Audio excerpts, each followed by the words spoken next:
Perspective. More reaction now from one of the other big role players in this debate, from the South African Cabin Crew Association, the Deputy President, Christopher Shabangu. Good evening to you and welcome. Are you prepared to give Mr. Madison a chance?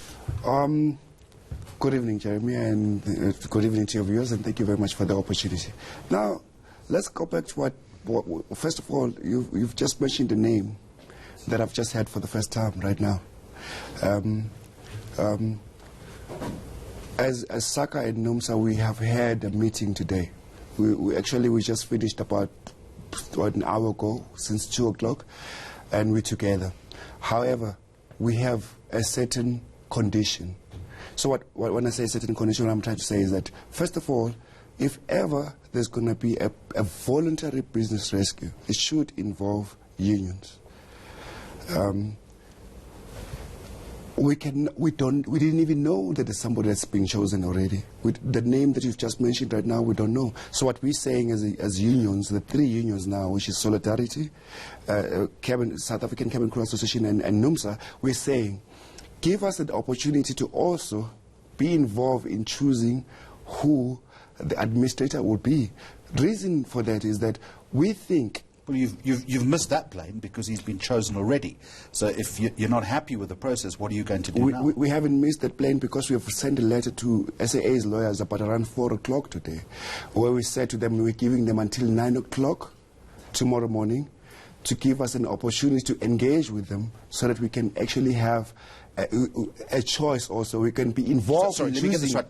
To engage with the board or to engage with Mr. Madison? The board shouldn't be involved. So you want to engage with Mr. Madison? No. We want to engage with SAA, right? Not with the board. The board shouldn't be the one that's choosing. Remember, so with the executive of SAA. With the executive of SAA. And what do you want to come out of that? What we want is that we want a joint a meeting where we're going to choose an independent, reputable administrator. But how do you know he's not independent and reputable? Because conventional wisdom suggests, even Solidarity. I love your question. Earlier today, I love your question. That he's handled this kind of size of business. I love your question. So this is what's happening now. This is a voluntary business rescue, which simply means that the SAA has gone to it in terms of Section 129. So the problem we have with that is that the minister already has put down the terms at which this administrator is going to be working, this practitioner is going to be working at. So he's already said these are the parameters, and that shouldn't be.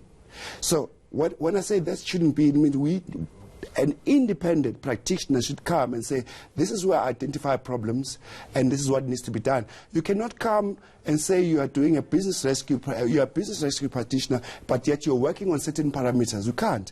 That means to us that so again. What advice on parameters would you give Mr. Madison? No. What we're saying then, we say to the board of SAA, to the executive of SAA, let's choose a reputable. There's lots of them. Well, not lots because they're very confined. But what you're doing is you're suggesting that the practitioner that has been appointed isn't reputable. Yet you told me 2 minutes ago you don't know. It's exactly what you're saying. No. You told me 2 minutes ago you didn't Jeremy, know who he was. No, that's not what we're suggesting. That's what you're intimating. Let me try and break this down to you. If you're going to involve unions and say we want to go on a voluntary business space, involve unions and say let's choose a practitioner. So what we're saying, yes, let's choose a practitioner, because if you're going to just come and give us an instruction and say this is the person, then we're going to be suspicious as much as we are. Mr. Shabangu, so what we are basically saying, met Mr. Madison, you are not prepared to cooperate in this process. No, we are absolutely clear on that, Jeremy. We are saying the SAA has up to 9 o'clock tomorrow to involve us in choosing. So they have chosen Mr. Madison. Thank you for telling me the name. It's fine. We are saying, therefore, give us an opportunity to give a joint a practitioner. We can have 2. Which might or might not be Mr. Madison. Which might not. No. So now now you want 2 business rescue practitioners. No, what we say, Mr. Madison and someone of your choice. We don't want 2.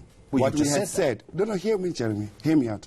What we're saying is that let's sit together and choose a practitioner, a reputable practitioner. But now, back to my point. You're suggesting that Mr. Madison is not reputable. No, we're not. You just said that. We're saying if he is chosen without our presence, we are suspicious. So therefore, give us an opportunity to also have an input. So we're saying we can have joint practitioners. It's 2. It's allowed. It's okay. But in the absence of that... At this point, the practitioner that SAA has chosen, you have rejected.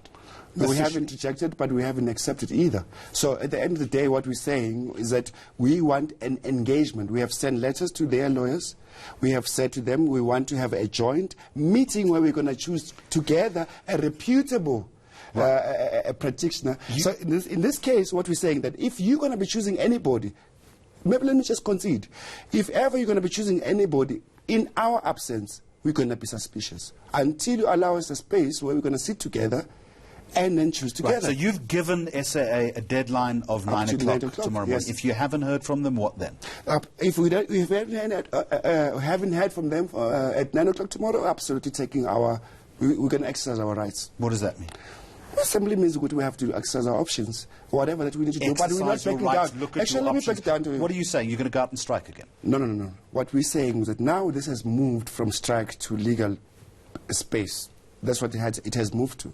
You must understand, today what has happened is that Solidarity went to court where they sat with the deputy judge president, and they had to deliberate on certain issues, and a directive was issued where SAA was told, or where Solidarity was told that SAA has applied for Section 129. So what we're saying is that even that too, we might have to challenge it because we not necessarily believe it is correct. Respectfully. I'm not understanding what you say when you say exercise your options or exercise your rights. Okay, what are so options? Let's assume that you do not reach any concordance with SAA tomorrow. There's a likelihood of that happening. What are you going to do? Okay, these are the options that are available. First of all, we have to look at the Section 129 action that was taken by the board of SAA, where they exercised their right in terms of Section 189 of the Companies Act. Do we believe that is appropriate?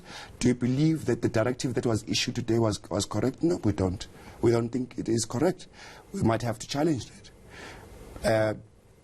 Therefore, if we challenge that, it simply means then therefore we have to ask the court to declare the directive that was issued today incompetent. While all of this is either happening or not happening, can you guarantee that the airline, as far as your members are concerned, will stay in the air?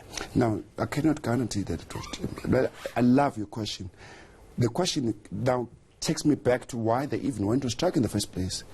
They knew they were never going to get their salaries. They knew that the airline is going down. Remember, SAA was supposed to close down on Friday. You might not know as the media is fair. We are well aware of it. Yeah. Absolutely. SAA was supposed to close down on Friday. So if SAA was supposed to close down on Friday, these people went on a strike knowing that. So they kept it. The strike stopped SAA from closing down.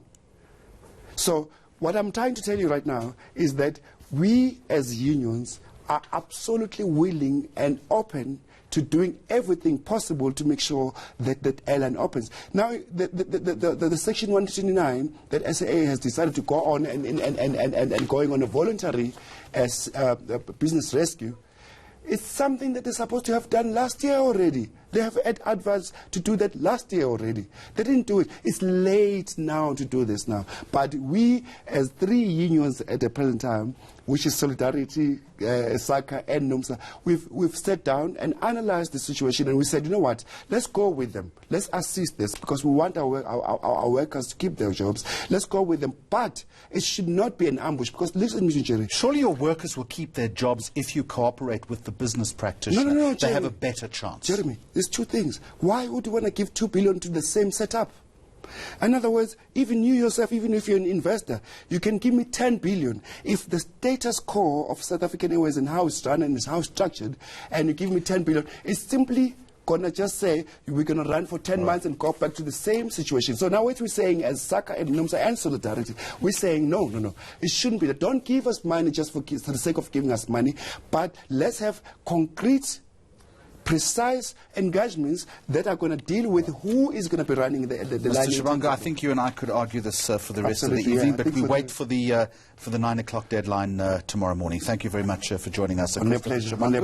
He's the Deputy President of the South African Cabin Crew Association.